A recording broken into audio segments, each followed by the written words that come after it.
friends, it's Rosie from the Bradley Public Library, and I wanted to do a video today to help you earn another pin. So the Rozy pin is to read a book about mythology. So now the Bradley Library has tons of books on mythology from all different kinds of genres, such as Norse, Greek mythology, Egyptian mythology, and they are amazing books to look at. So today I wanted to go over Norse mythology. So those of you who are Marvel fans know who Thor is. And of course, if you know who Thor is, you gotta know who Loki and Odin are. So those three are actually Norse gods. So Norse gods started long before the typical Viking stories that you see a lot in movies and TV shows. So why don't we read a little bit about them and we'll go from there. How's that sound? So the Norse, or people of the North, are known today as Scandinavians. So Scandinavians make up people of Norway, Sweden, Denmark, Iceland, and the Faroe Islands. Mistakenly, though, Norsemen are often thought of only as the fierce warriors of the Viking Age. So now the Viking Age was 780 to 1070 AD. So those were a really long time ago. However, Norse culture originated before the dramatic explorations of the Vikings. It's believed to take root in the Bronze Age, which was 1600 to 450 BC. So not many written sources describe a lot of the early culture, but a lot of works in things like metal and stone depict a lot of the gods and goddesses and provide a glimpse at the myths and any kind of rituals that went along with them. So the Norse were superb shipbuilders, navigators, explorers, and people with a long, strong sense of family and clan loyalty. They also loved a good story, somebody with quick wit, and fine craftsmanship. So most of Norse mythology originated in Asia and was modified in European Mediterranean lands, and eventually was carried north and west by migrating Teutonic tribes in the 3rd to 6th centuries during the breakup of the Roman Empire. And of course, the Roman tribes included Angles and Saxons, Goths, Visigoths, Ostrogoths, Alemanni, Vandals, Franks, and others. As the migrating tribes settled, the old stories they brought with them began to change to local geography, climate, and temperature of the people.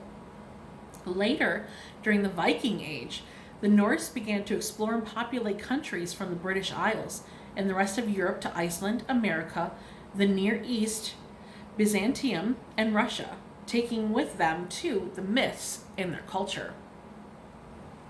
The Norse mythologies were not written down, however, until the 13th century, by which time Christianity was established in the northern Europe and had displaced paganism. That is, the worship of the myths of the rock carvings of the ancient gods. Thus, much of the ancient lore is lost to modern audiences. What remains is fragmented, incomplete, and often distorted by the pious Christian monks who edited the pagan tales as they transcribed them onto parchment for the first time. Although the Norse myths as we know them today are often confusing and contradictory, they still present us with wonderful tales about these northern people. So, in Norse mythology, there are 24 main gods and goddesses. And of course, we all know who number one is, and that is Odin. Now, Odin is known as the All-Father, and he is also known for only having one eye. So those of you that have seen the Thor movies, you'll know that that's why he has a patch over his eye. So the one-eyed god, or the All-Father, the god of wisdom and poetry and war and death. Odin plays a principal role in many of the myths, including the creation of the war between the Aesir and the Vanir, which was the Battle of Balder, and Ragnarok, and the end of the world. Now, Thor, who was his son, we all know is the god of thunder. And the god of thunder is known for having that one special thing, and that's his hammer. So now anybody who doesn't know this, that hammer has a name. And that name is Mjolnir. So it's spelled Mjollnir. So, but that's not it. Here's a crazy one for you. He also has a magic belt. Now, you don't really see that a whole lot in the movies. So that's why it's great to read these books, because you find out some really fascinating things. And that belt had a name as well. And that is a little longer and a little more tongue twisting. So it is pronounced Megingdir. So it's spelled Mengingjardir. So Megingdir. So you gotta say that one 10 times fast with me, but we're not really going to. So, and of course, we all know Loki. So Loki, of course, is part of a lot of the myths of the Norse gods. And of course, he's described as the gods that create situations that are dangerous, and a lot of the gods have to come to the rescue for. Yet, he was admired and yet disturbed by them.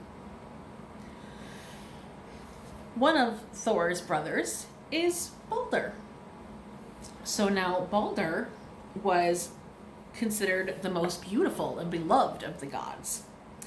There's only one myth about him, but it's one of the best known. So if you want to know what that is, you gotta read the book. So for those of you who don't know, she wasn't a big character in the movies, but she's a big character in Norse mythology. Let's try that again. And her name was Frigg, or Frigga. So Frigga was the wife of Odin, and of course the mother of Thor and Balder. And Frigga, her greatest role is in the same myth as Balder. So what happens, and I'll give you a little hint, in the story for Balder, Frigga has to prevent his death. So check that part out, it's really cool. So there are a lot of other gods and goddesses in here. There's Frey, Njord, Nyr, Bragi, Heimdall. And Heimdall, okay guys, come on. We know who Heimdall is. Are you ready? So Heimdall is the watchman of the gods who guarded Bifrost. Now Bifrost was the portal that helped the gods and goddesses get from Asgard, which is where they are from in their homeland, to other parts of, whether it be another planet, another area of, the clouds, wherever it would be.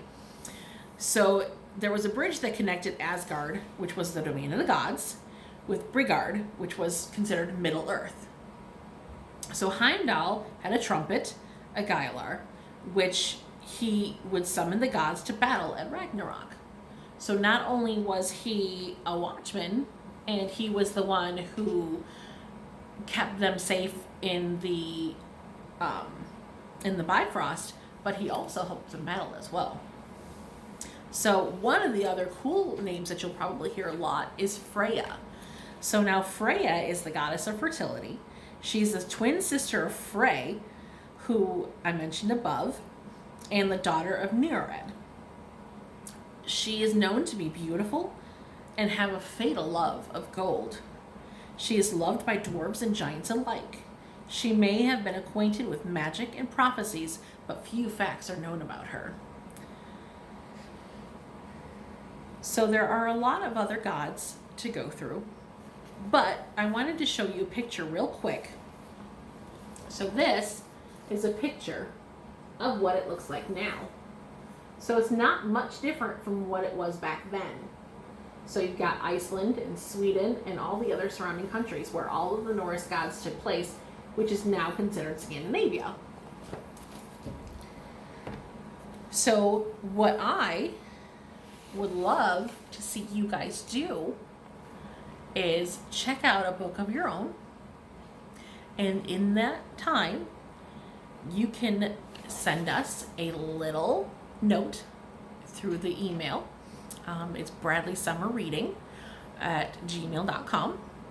If I got that right, I'll put it in the notes below just in case.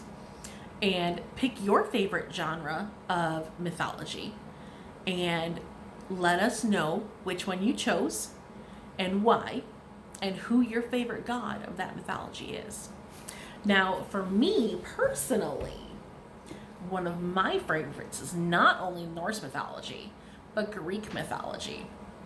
I love it so much, I based my first novel off of it. So, and I would say my favorite god is not even a major god in the Greek mythology. So my favorite god is actually 3 sisters who are known as the goddesses of springtime harvest. It's crazy to think about it. But those 3 are known for the fruits and the vegetables and the plants and the flowers and all the things of the earth, or in this case Olympus, that the gods would eat, use, things like that.